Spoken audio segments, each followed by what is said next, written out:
മക്കളെ റാത്തല്ല എന്താ പറയുക വാപ്പതാ പെയിൻ്റ് അടിച്ച് ഇങ്ങനെ പോണ് ഒരു തൽക്കഥ ഓൻ അങ്ങനെ ഇത് കൊണ്ട് നമ്മൾ ക്യാമറ എടുക്കാൻ നല്ല സുഖമാണ് വാപ്പ ഇവിടെ എന്താ പറയുക എകരായതുകൊണ്ട് വിറകൊക്കെ കയറ്റാൻ നല്ല സുഖം വണ്ടി ഇവിടെ കൊടുത്ത് നിർത്തി നേരെ പറപ്പിച്ച് ഇവിടെ അല്ല ബാബുവാ ഇജ്ജ് പോവുക എണിച്ചു കൊടുക്ക പോണേ ബാബുവാ ഇജ്ജ് കുട്ടികൾ മറ്റേ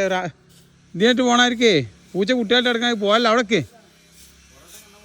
പൊറാട്ടയ്ക്ക് എണ്ണം കൊടുത്തിക്കണേ ആയിക്കോ എന്തായാലും ഇപ്പോൾ ഇവിടെ പരിപാടി ഇങ്ങനെ നടക്കുകയാണ് വെള്ളം എവിടെ നിൽക്കുന്നുണ്ടാവില്ല അത്രയും നല്ല സ്ലോപ്പാക്കി അങ്ങനെ ഇറങ്ങല്ല എൻ്റെ കാല് തെരിച്ചിനിങ്ങനെ ഇവിടെ ഇറങ്ങാൻ നേരത്തെ അങ്ങനെ ഇറങ്ങല്ല 5 വരി ഐറ്റാണിത് അങ്ങനെ ഇറങ്ങല്ലേ 5 വരി ഐറ്റാണ് ഇറങ്ങല്ലേ നിങ്ങളിതാ അവിടെ അപ്പുറത്ത് ഒന്നരാപ്പാ എൻ്റെ കാല് തെരിച്ചിന് ഇവിടെ ഹോൾസുണ്ട് പക്ഷേ ഞാൻ കോണിണ്ടല്ലോ വലിയ കോണിണ്ടല്ലോ ഇവിടെ അവിടേക്ക് എത്തണം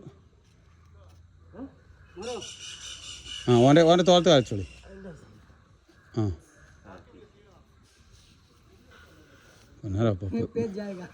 ഞാൻ അങ്ങനെ ഇറങ്ങിയാണ് ഓരോരുത്ത് ശ്രദ്ധിക്കൊണ്ട് എന്തായാലും ഫുള്ള് പെയിൻ്റ് അടിച്ച് വിടണം ചെറിയ വരകളൊക്കെ ഉണ്ടിട്ട് എന്താണെന്നാവും ഈ വര വരാൻ കാരണം എല്ലായിടത്തും ഇപ്പോൾ പെയിൻ്റ് അടിക്കുന്നിടത്തൊക്കെ വരണ്ടല്ലേ എന്താ കാരണം ചൂടുകൊണ്ടല്ല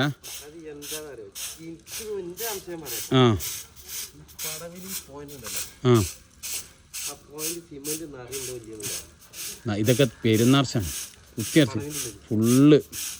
നമ്മളെ പണിക്കാരനെ ഫുള്ള് നിറച്ചു ഫുള്ള് നിറച്ച് വിടണം ഇതൊക്കെ കുമാരേട്ടൻ പെടുത്താണ് വരുമ്പോൾ ഇത്രയും സൂപ്പറായി പെടുത്താണ്